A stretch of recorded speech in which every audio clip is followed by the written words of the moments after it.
How the Battle Scenes Were Filmed for the Big Parade by A.L. Woolridge. Picture Play Magazine, March 1926.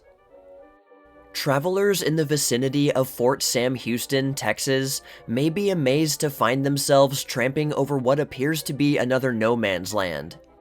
Shell holes, trenches, dugouts, ruined huts, withered forests. Ground gashed and torn by powder. Bits of shrapnel, of steel-jacketed hand grenades, of shells that belched from 12-inch guns, and of bombs that left in their wake a pall of pale green smoke. The trail of carnage.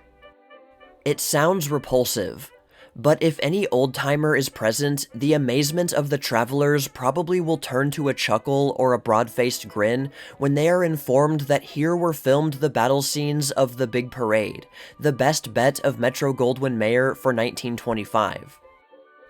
Metro used more than 10,000 regular army troops in filming this picture. It had a train of trucks numbering about 400. It employed the 9th Infantry, the 2nd Engineers, the 12th Field Artillery, the 15th Field Artillery, the 2nd Division Support Trains, the 2nd Signal Corps, a headquarters and military medical unit, and ambulances, motorcycles, and other equipment in regular use by the United States Army. There was no gang of rookies there to enact the battle episodes. Virtually all the troops appearing in these scenes had been overseas, and all were trained in army tactics. The detail was under the personal direction of General Malone, commander, with Colonel H.G. Bishop of the 15th Infantry in actual command. King Vidor, who directed the making of the picture, turned everything over to the army officers when the troops went into action, and was not even near Fort Sam Houston when the conflict raged. The picture probably will be one of the greatest exemplifications of what really took place on Flanders Fields. The actual filming of the battle scenes required nearly 10 hours.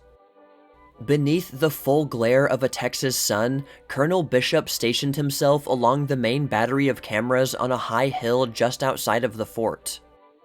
The command, "Forward March," was transmitted to all officers and men by means of a red flag displayed at the camera stand. Ordinarily, in battle, orders are transmitted by telephone or by signals from a safe distance. But for dramatic purposes, Colonel Bishop was close in, where a sharpshooter could easily have picked him off. But he was where he could get concerted action quickly, and what a holocaust he arranged in a time of peace, in Texas.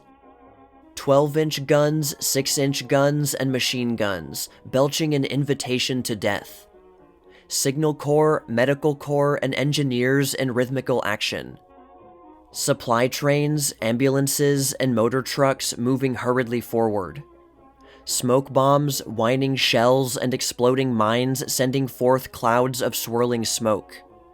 Crater holes torn into the surface of the earth, into which eventually crept the wriggling forms of men. Airplanes, flocks and flocks of airplanes winging their way high above the battlefield, and sometimes swooping low to drop death-dealing bombs. Rifles spitting fire, Big Berthas booming. And through it all, the steady advance of men and guns into what appeared to be the jaws of death.